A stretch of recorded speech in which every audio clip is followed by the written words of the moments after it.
their quarterback of the future. Tua Tagovailoa selected 5th overall.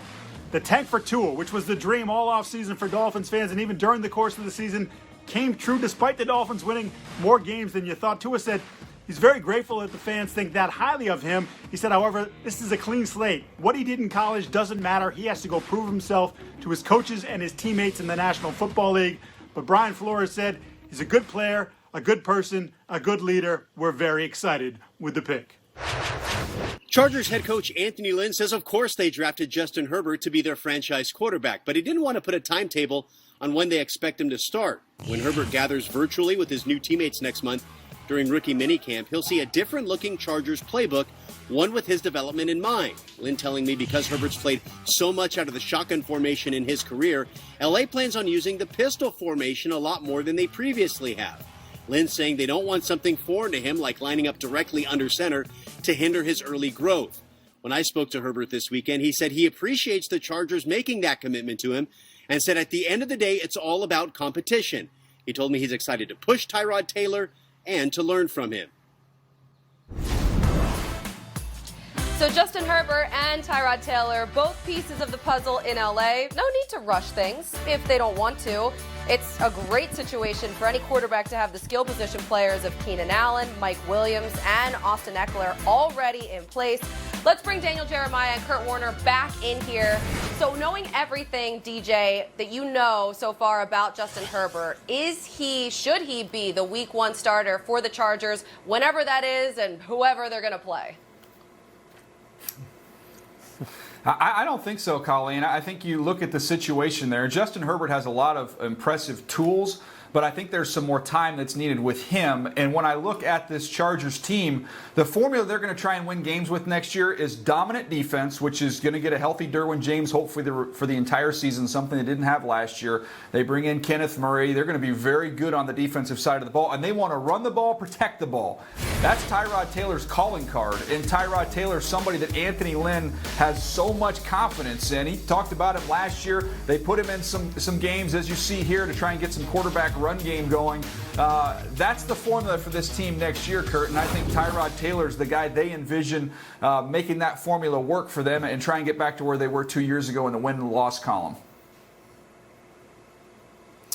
Well, yeah, DJ, I mean, I think it's hard to make that determination until we know what this offense is going to look like. And that's what fascinates me. With Phillip Rivers back there, they were spreading the ball all over the place. They weren't a downhill run-type team. They didn't do a lot of that play action off of the hard downhill run game. So what are they going to look like this year? Because I don't believe Tyrod or Justin Herbert are built to play the way that they've played in the past. And you said, hey, I think we're going to be a little more quarterback run game, probably more bootlegs. Are they built? Austin Eckler, I mean, where he's so good is out in space, right? Getting the ball to him quickly. So I really need to see how this offense is built before we can make this determination. But I believe Tyrod Taylor and Justin Herbert are kind of built from the same mold.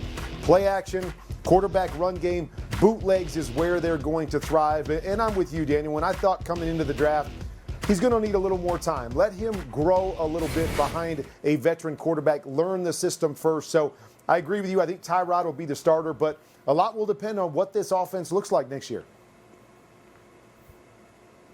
Yeah, I think this offense, Kurt, I think it's going to look like that Shanahan scheme. That's where Anthony Lynn played in. That's where he's comfortable. That didn't really fit Phillip Rivers. That more fits Tyrod Taylor. So you're going to see a lot of that outside zone running with their 3 backs that they have, having added Joshua Kelly to go along with Austin Eckler and Justin Jackson. And then you'll see some of that boot action. But again, the mobility of the quarterback is going to come into play, which Herbert can give you that, as well as Tyrod Taylor. I just think with Tyrod Taylor, the decision-making as a veteran, he'll be a little bit ahead of Justin Herbert, and that's why I anticipate him being the guy for 2020.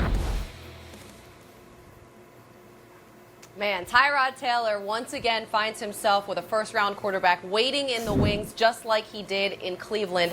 Another quarterback that found himself in that situation, albeit pretty surprising, Aaron Rodgers. So the Packers pulling a fast one on all of us, trading up with Miami to take Utah State quarterback Jordan Love. Our Ian Rappaport reporting this week that Green Bay was adamant on moving up, arranging multiple deals to land the quarterback.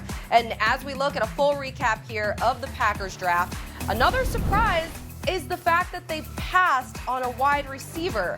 something the team has needed for a while now, especially with the depth at that position in this very draft. Instead, going for a running back and tight end on day 2. So I guess their sights right now are set on the future. DJ, when you look at Jordan Love, how does he really fit, and why was this the move right now to make for the Packers? Well, this is a great example to me of how you have a head coach whose responsibility is the next day and the next year. We got to focus on the now. Then you have a general manager in the front office who have to forecast out into the future and protect the organization going forward, thinking a decade ahead, not a day ahead. And I think that's why you have a decision like this. I know Packer fans got to be frustrated. This team was on the doorstep of going to the Super Bowl. You want to bring in somebody that's going to help your quarterback, not eventually replace them. But they've had the good fortune, Kurt, of going from 15 years of Favre to 15 years of Rodgers, and I know their hope is that they'll eventually get to 15 years of Jordan Love. I just don't see it happening for a couple years. I think this is probably Jordan Love on the bench for 2 more years before he's given the keys to this car.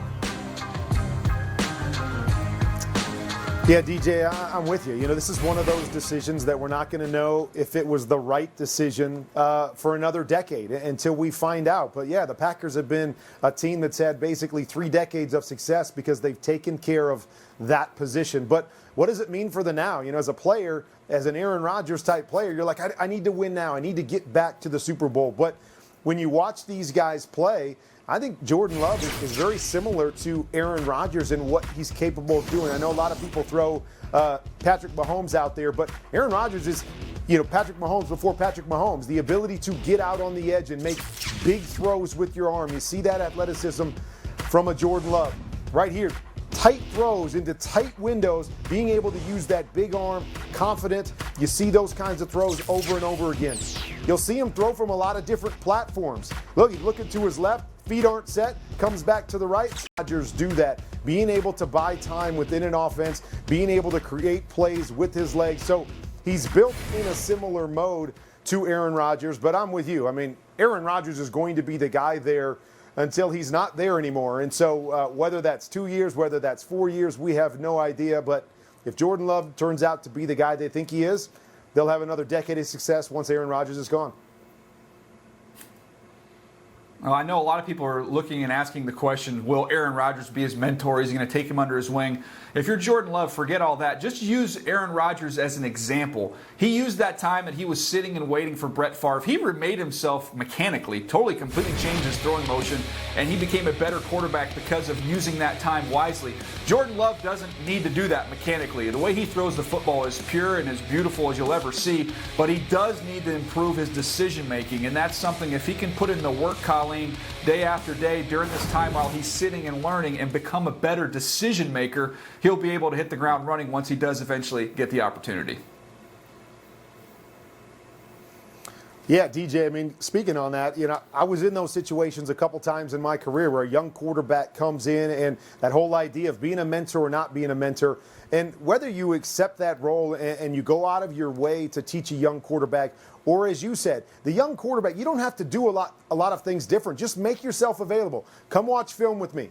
Come look at how I study. Ask me questions after every play. And so if I'm Jordan Love learning from one of the best that's ever played the game, that's exactly what I'm going to do. I don't have to, you know, be heavy on Aaron Rodgers in every situation, but I am going to follow him around and watch what he does and say, hey, if I'm going to have a chance to be special like this guy, I'm going to take everything I can over the next few years until I get my shot.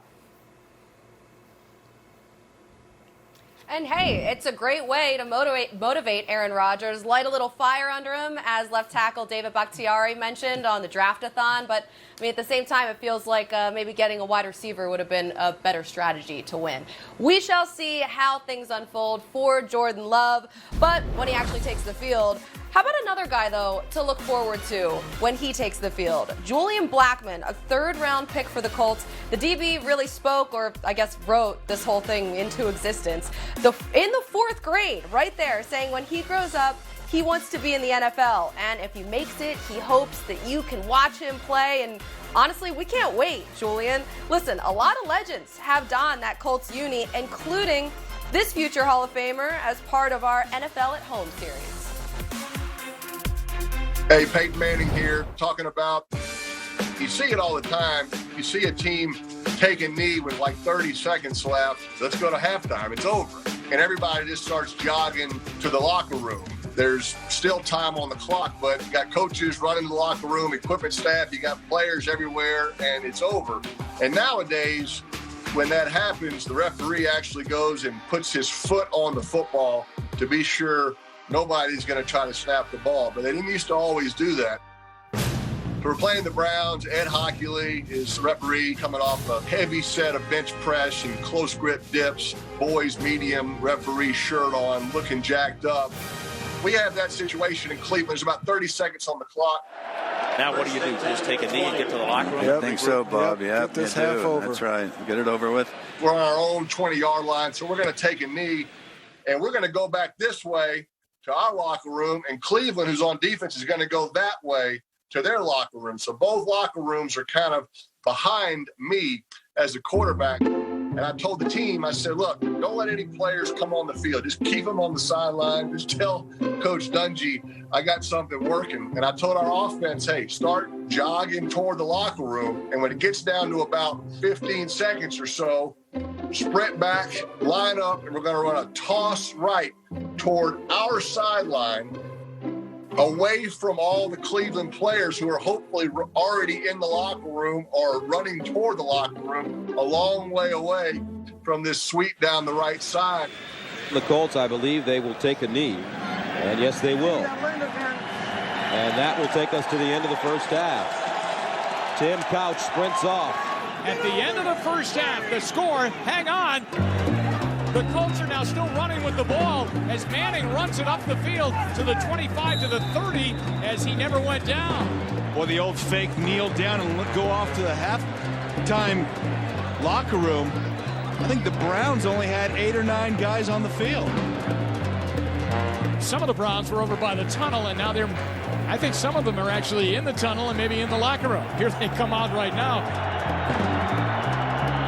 Ed Hockley was sort of in a panic because they're off sides, right? Cleveland Browns are all behind me. They got like 50 players on the field, so you got illegal participation. Ed Hockley's trying to figure it all out, and he says to me, doggone it, Peyton, what are you doing? You know, what is this? And I'm like, well, it was a good idea, but it didn't work. He's like, all right, well, it's a penalty. And you see all the Browns out here running off the field. There were defensive players still on the field at the time that the ball was snapped. They were in the offense.